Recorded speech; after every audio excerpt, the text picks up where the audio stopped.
salud, en donde tendremos a 4 ponentes, Angélica Estrada, Ana Villas Porras, Ana Cecilia Colón e Ishfixa Pilachuk, quienes van a hablar de diferentes temas. Vamos a empezar con Angélica Estrada y solo les recuerdo a las ponentes, por favor, 15 minutos para que nos dé tiempo al final de preguntas del público. Vamos a esperar al final para las preguntas del público porque así no corremos con la última presentación y le damos el 15 minutos como tiene que ser, que es la otra presentada. Entonces, les voy a pedir solo que cada ponente se presente muy brevemente, su nombre, si viene afiliado a una organización y cuál es su background, de qué área viene de la investigación y lo voy a conocer. Mi nombre es Angélica Estrada, tengo una licenciatura en Diseño Gráfico en Comunicación y Publicidad de la Universidad del Istmo, una maestría en Docencia de Valores, también de esta universidad. Estoy por entrar a un doctorado en la Universidad Francisco Martín, estoy delimitando mi tema, eso es lo que yo tengo que presentar, o mi intento de delimitar mi tema. Además, bueno, es antropología filosófica, puramente teórica. Me centro en Leonardo Polo, en los estudios y en el área de la creatividad. Buenas tardes, gracias. Buenas tardes, soy Ana Villas, de la Universidad del Valle. Yo estoy en 2 departamentos, estoy en antropología y estoy en psicología. Soy licenciada en psicología graduada de la Universidad del Valle. Tengo una maestría en asesoramiento educativo familiar y un doctorado en antropología. Me interesa muchísimo la intersección que hay entre antropología y psicología y el potencial que hay cuando integramos los campos y empezamos a tratar de desarrollar un lenguaje común. Coordino el curso de Ciudadanía Global y soy asistente académica de la maestría en Consejería y Salud Mental. Buenas tardes, mi nombre es Ana Colón, yo soy nutricionista de la Universidad de San Carlos, tengo una maestría en salud pública de la Universidad Rafael Landívar y pues mis temas de interés se relacionan en la desnutrición aguda, su tratamiento, prevención y principalmente pues en las opciones de tratamiento, ¿verdad? Para que estas sean pues lo más adecuadas a las características de cada una de las comunidades donde más prevalece el problema. Bueno, buenas tardes a todos y a todas. Mi nombre es Ishfixa Pil. Yo estudié en esta universidad antropología y sociología. Actualmente estoy estudiando la maestría en desarrollo y estoy trabajando en una fundación que se llama Cristosal, que se dedica al desplazamiento forzado interno generado por violencia. Muchas gracias. Entonces vamos a empezar con Angélica, que es la primera ponente en el programa. Vamos a ver si funciona. 15 minutos. Bueno, primero quiero recalcar que mi trabajo es teórico, es decir, tomo autores, lo que escriben, paso de un razonamiento a otro sola en mi escritorio y así publico en journals, en revistas académicas como independiente. El hallazgo de mi trabajo se encuentra en interpretar autores, combinarlos, ver en qué coinciden o en qué contrastan. Elegí a Leonardo Polo, esto es más una confesión realmente, pero bueno, elegí a Leonardo Polo por ser un autor cristiano católico que me permite explicar lo que entiendo por Dios desde la razón en su filosofía. Pero lamentablemente también he encontrado ciertos límites porque ya avanzando en los autores católicos que lo interpretan, me he encontrado con la posibilidad de que su manera de explicar tenga un enfoque contrario a la doctrina, algo que podría revelarnos un problema de corrupción sistémica que por las referencias históricas no podemos decir que sea imposible, y eso lo voy a abordar más adelante. Primero, voy a hablar en lo que Leonardo Polo sí coincide con la doctrina. Es importante señalar que todos los autores que voy a mencionar acá son católicos, del tipo que van a misa todos los días, o sea, no son católicos y por eso es que me interesa tanto la hipocresía o la poca coincidencia que tienen con su filosofía. Bueno, Leonardo Polo, esto es donde sí coinciden con la doctrina. Leonardo Polo nos habla de que la persona coexiste con la verdad, es decir, con Dios o como sea que le llamemos, eso que nos dio origen. Que la verdad no es subjetiva, no es relativa, sino algo que nos trasciende. Me gusta explicarlo en porcentajes. Digamos, el ser es el ser 100% perfecto, ontológicamente perfecto. Tiene tanto el ser que cuando piensa en nosotros existimos. Yo tengo parte de su ser y por eso existo. Pero no lo tengo todo, porque si me pongo a pensar en un unicornio no existe. Entonces no me da todo su ser, me da digamos un 1%. Con esa coexistencia del 1% me da automáticamente un menos 99% de ser en esa perfección que me originó. Es decir, me da un proyecto perfectible, personal, que me llama a encontrarle, que me hace capaz del todo. Y a eso le llamamos libertad. Eso me hace tener un copyright único, exclusivo. No soy igual a nadie. Soy capaz de conocer la verdad desde ese menos 99% de ser en esa verdad que me originó. Todos somos igual de coexistentes, somos expresión de ese ser. Y por tanto, conocer la verdad a través del prójimo, una verdad que no es democrática, digamos, se conoce por la autoridad que tiene la naturaleza. Por ejemplo, mi oído tiene la autoridad para decirme que si me pongo un objeto cortopunzante atravesándolo, lo lastimo. No por democracia, es porque así es, aunque no estemos de acuerdo. Esto lo combino con la teoría de López Quintas, que nos habla de la necesidad del encuentro, de no solo usar y tirar, sino de reconocer la madera, el color, y cómo estos pueden convertirse en una obra de arte, que no nos deja indiferentes a nosotros, ni indiferentes a la obra de arte. Combinando a Leonardo Polo y a López Quintas, he encontrado un potencial impresionante para explicar lo que entiendo de Dios desde la doctrina católica. Desde la razón, que me tiene angustiada los 15 minutos. Bueno, desde la razón, y eso es en lo que he estado trabajando. Estas son las publicaciones, bueno, son algunas nada más, de algunas publicaciones que he hecho, donde hablo del amor, de cómo la capacidad de aceptación radical desde el cero que somos, digamos, y cómo ese cero nos hace capaces del todo, precisamente porque no tenemos límites, porque no tenemos nada, somos la nada con nombre, únicas, capaces del todo. Veo al prójimo como una expresión personal del todo que me ofrece una novedad a la que no le puedo ser indiferente.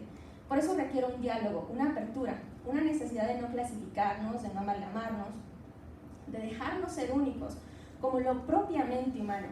Como todo debe tratarse más allá de un resultado técnico, buscando más bien el enriquecimiento de los vínculos. Y todo lo anterior, combinando a Leonardo Polo y a López Quintas. Esa es como mi contribución académica y lo que hace original todas las publicaciones que hago como independiente. Muy bien. Cuando publiqué todas estas cosas, hasta ahí había conseguido diálogo en correo con autores expertos en Leonardo Polo y López Quintas. Específicamente con expertos en Leonardo Polo, casi a vuelta de correo. O sea, sus correcciones y comentarios, y pensé, estas personas sí que son muy católicas porque les interesa mucho ese autor y que se dé a conocer y que pueda fundamentar la fe desde la razón en su filosofía. Qué buen equipo hacemos, vamos a hacer tanto bien juntos. Años después, seguí trabajando el mismo autor, ya formalmente planteando un proyecto de tesis doctoral. Una experta en el autor me confirmó como directora de tesis, diciéndome que claro, que podía ayudarme, hasta que comencé a hablar de las dudas que tenía respecto a algunas interpretaciones que hacía Leonardo Polo, autores como el Dr. Vargas en su escrito de los Juegos Donales, explicándole mi gran preocupación de que esos a futuro fueran utilizados para mezclar rituales paganos religiosos. Mi directora de tesis, experta en el autor de Leonardo Polo, que me iba a ayudar a online y que ya me había confirmado su ayuda en dirección de tesis, me dice que de eso no se habla. Y desde que le envié eso como tema de interés de mi tesis, no me contesta correos.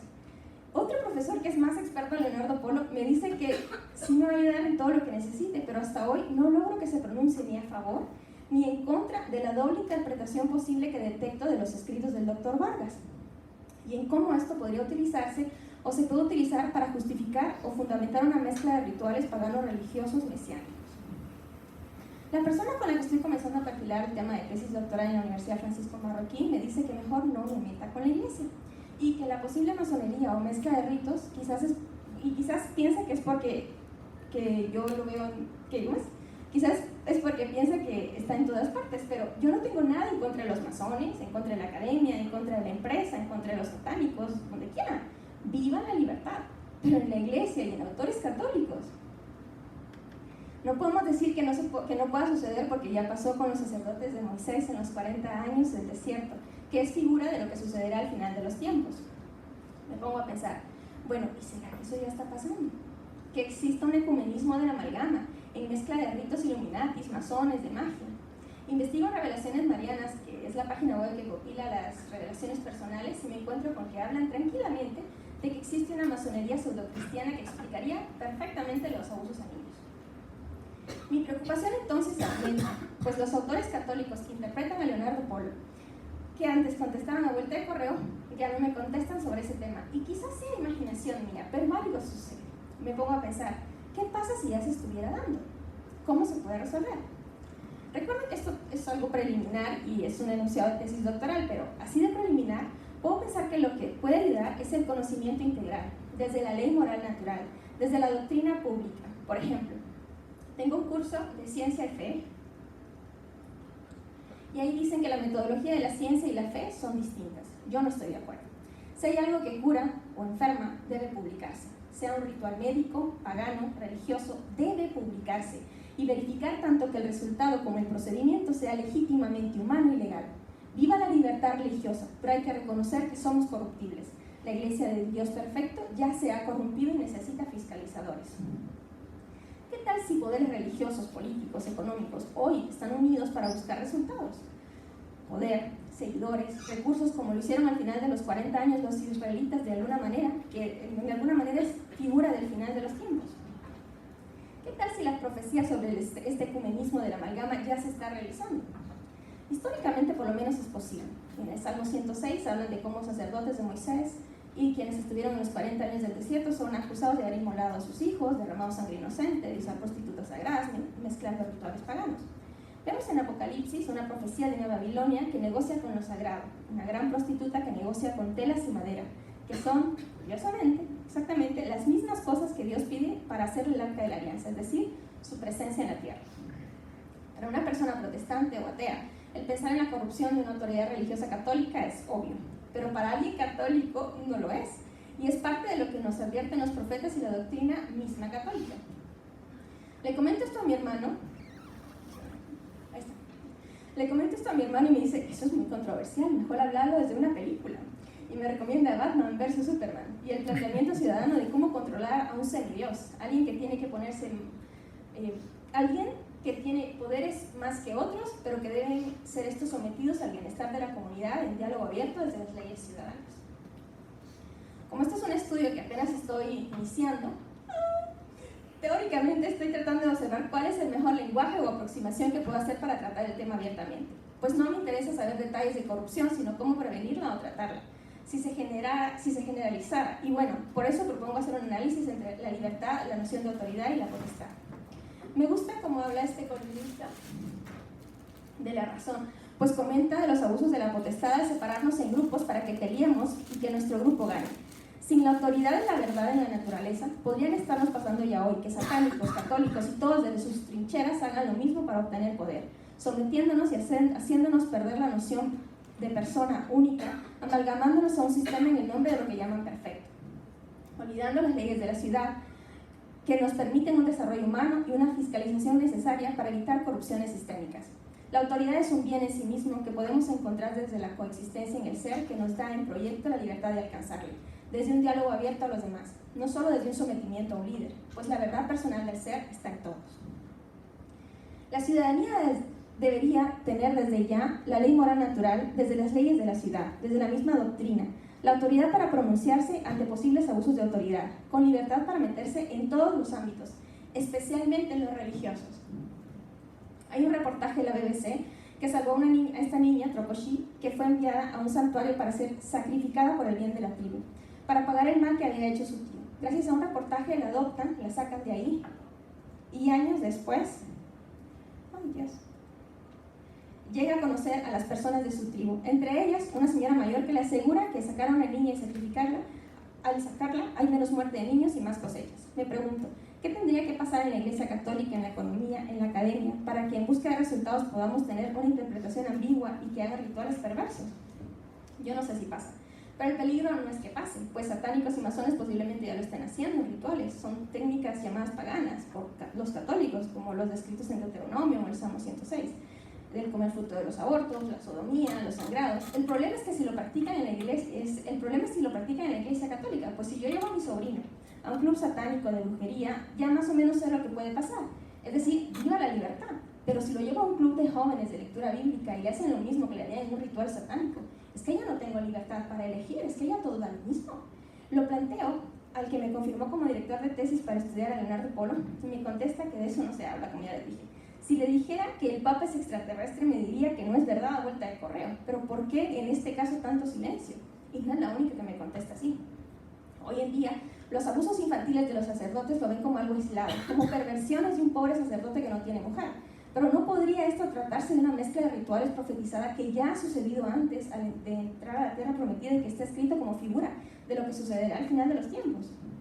¿Qué pasa si esto se da o se potencializa desde interpretaciones como las del Dr. Vargas en los Juegos Donales de Leonardo Polo, que no marca un límite respecto a lo que coincide o no con la doctrina y el lenguaje ambiguo de ese escrito, que yo critico? ¿Por qué nadie de los expertos que consultan a Leonardo Polo se pronuncia al respecto sobre mis críticas a vuelta de correo como lo hacían cuando interpretaba Polo con quintas para hablar de creatividad? ¿Qué tiene esto de diferente? No lo sé.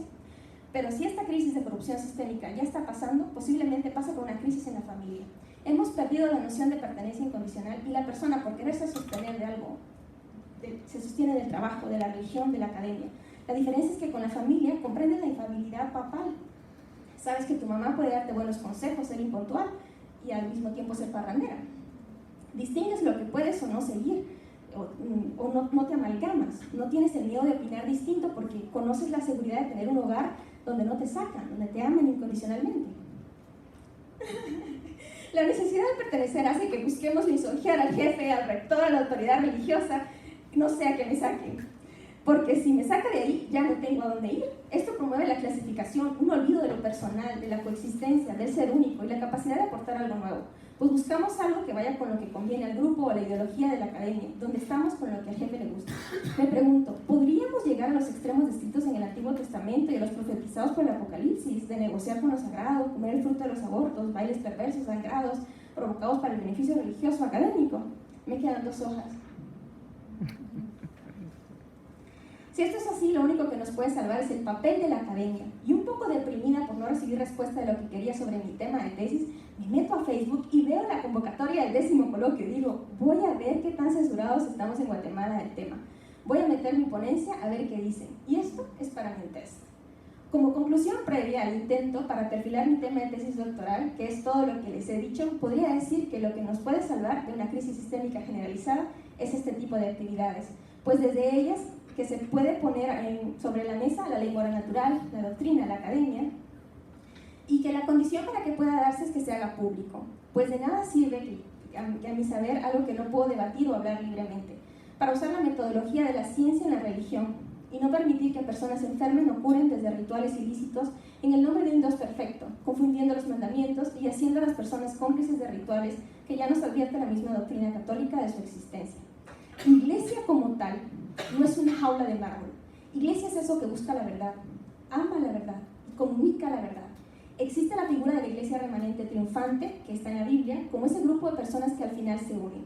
Yo pienso que es la academia, desde los estudios interdisciplinarios, quien le pondrá un alto a estos abusos ya profetizados y si es que esto se da en algún momento. Pues posiblemente en búsqueda de quitar un mal técnico, se quedan con un mal moral. Si hacen milagros, curan cáncer o consiguen favores económicos, podrán tener a personas en un cuerpo que late, o en una tribu con niños vivos, pero desde esos ritos y desde su hipocresía, su humanidad habrá muerto. Me falta un poquito más, pero si quieren. Gracias. Vamos a guardar las preguntas para el final. Vamos a pasar ahora a Navides. Y por favor anoten las preguntas que quieran hacer. Voy a empezar a contar.